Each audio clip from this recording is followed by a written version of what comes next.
Okay, everyone can see my slides.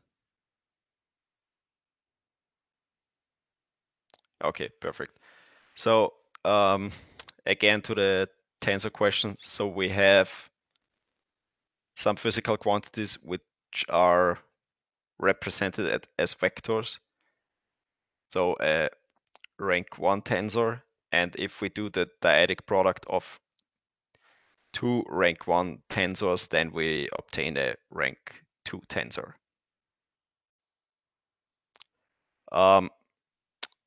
So velocity is a rank 1 tensor, then we have the dyadic product with the velocity again, and it's written in index notation that if we say this velocity is vi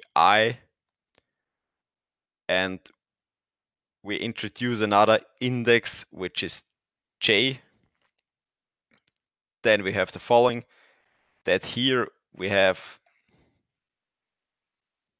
the partial derivative with respect to xj, then here we have vi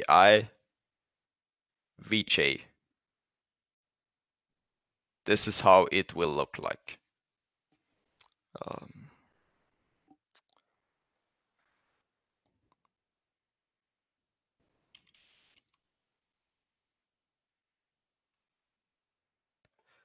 So I'm not sure. I think there was somehow something to draw for the slides, but probably I tried with the signature here.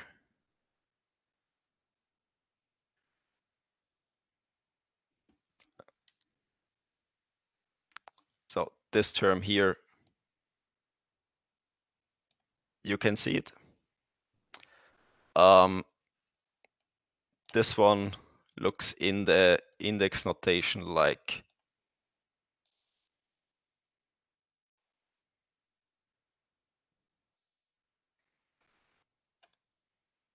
we do a J here. Then we have the density, and probably I write the stuff in front there also.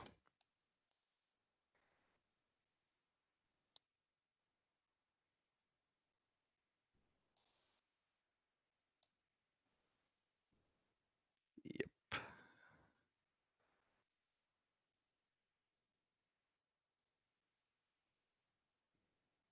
So this is an I, and V J. Whoa.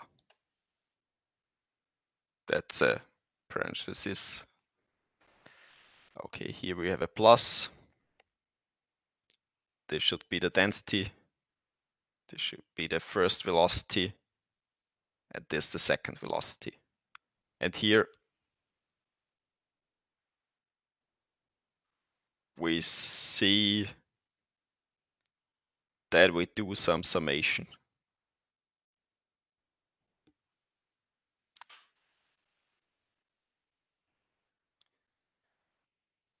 And this is equal to minus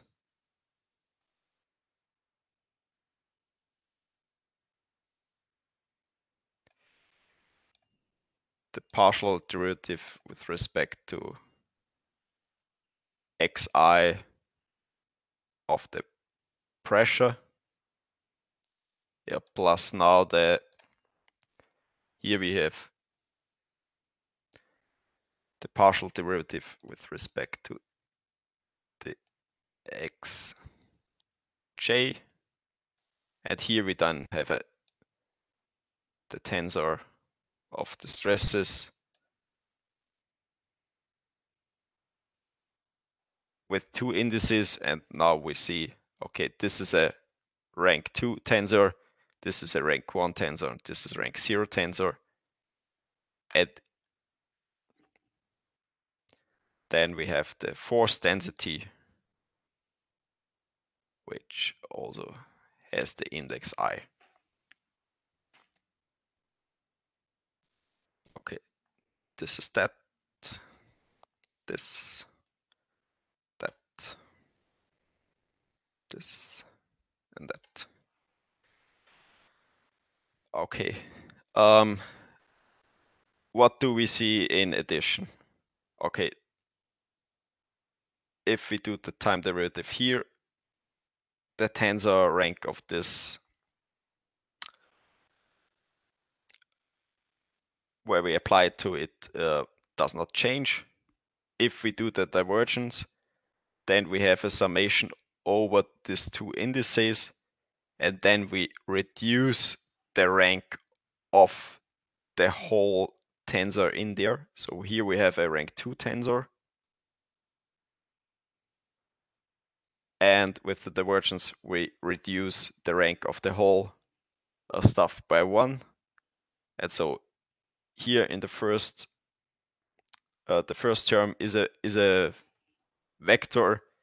Then we have here also a vector, and then we do the gradient by the pressure. So we lift the rank of this term by 1 by the gradient.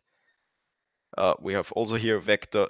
Then we reduce the rank of the stress tensor by the divergence by 1 as we sum over the indices j. Oops. And here we have the additional body forces. So I think now it's got a little bit clearer what it means. Okay, perfect.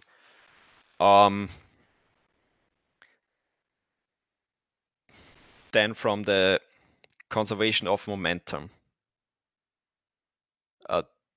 there are often in fluid dynamics you hear the term that we have this Navier-Stokes equations. And the Navier-Stokes equations are the conservation of momentum plus a Newtonian fluid. Newtonian fluid means, I think, Newtonian fluid means that we plug in here some material model that we can relate this stress to the velocities. So that we then have some this relation here. So that this is also represented by velocities, and that we have a set of equations that can be solved. So that's why we introduce some constitutive relations, but we will get to the constitutive relations. Yeah, probably next week. Okay. Is everyone fine with the explanation of conservation of momentum?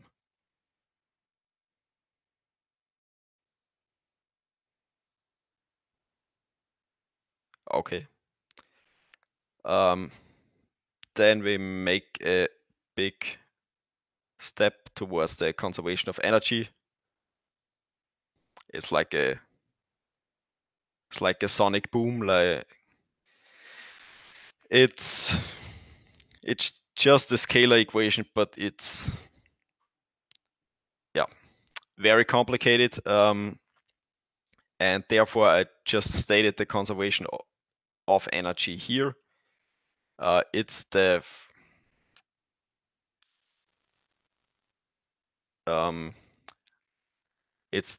also the first, oder der erste Hauptsatz der Thermodynamik, and that a total change of the energy of the control volume is related to the heat production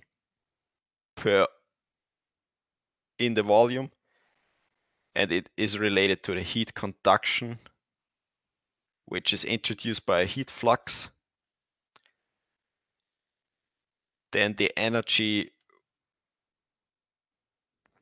added by the surface pressure forces, then the energy added by shear, and the mechanical energy of volume forces.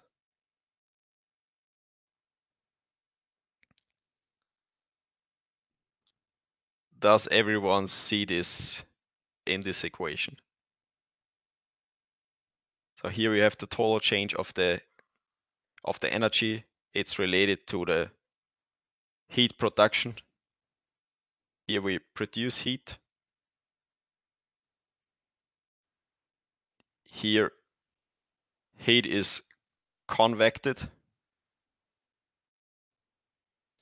The convection could be modeled by Fourier's law of heat conduction. Then here we have the pressure as we had it before. The energy which is imposed by the pressure. At every point, if you would like to relate forces with kind of energy, you need the velocity and the force product, and this is how you obtain the power which is gained or lost. Okay, so the last three terms are some force powers.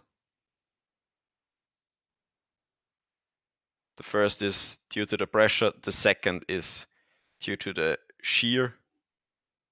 Shear is somehow related to friction and some losses. And the last one is the mechanical energy of forces that are occurring in the volume, like gravity.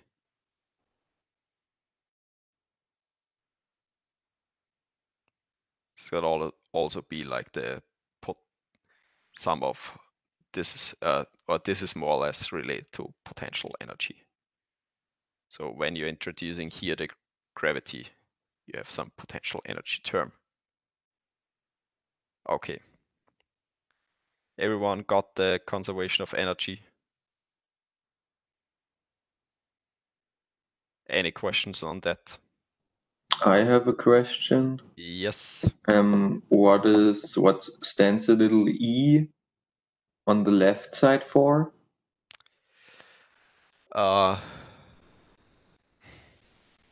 This The whole term inside the brackets. The first term is the energy due to the traveling speed. So, and the second term is the internal energy. Okay. So the energy which comes with the matter itself. Yeah, can be related somehow to the temperature and stuff like this.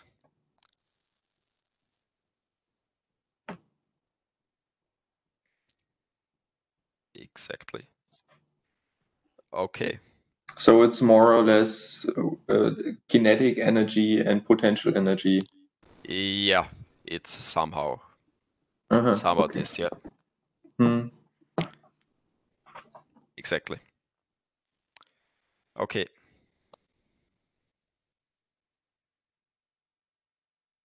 Anything or anything someone wants to add or?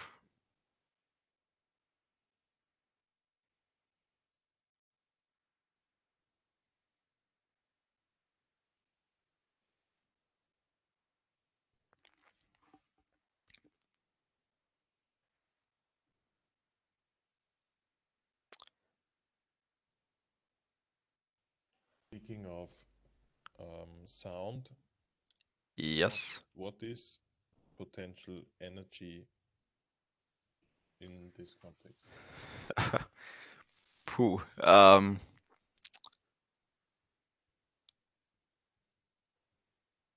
I never thought about this. Yeah, I must say it. Not clear for me yet.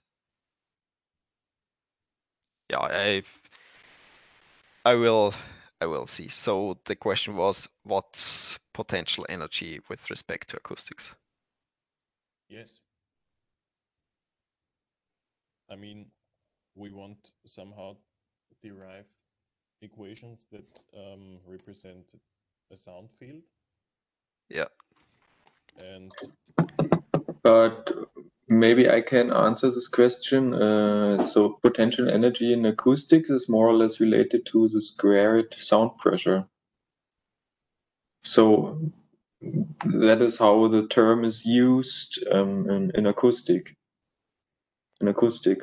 And the kinetic energy is then more or less related to the squared sound velocity. And yet there you have both quantities.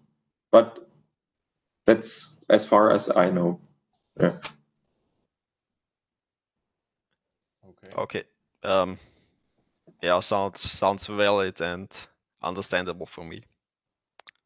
But I must say I never thought about what could be potential energy in acoustics and what could be the other term compensating it.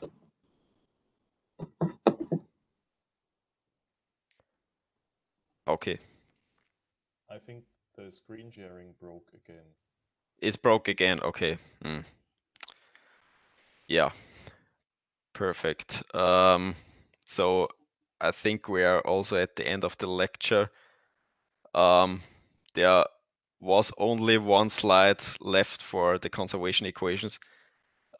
We will start with the exercises, and at the start of the exercises, I will just go over the last slide of the conservation equations, and then we do the exercises. Okay.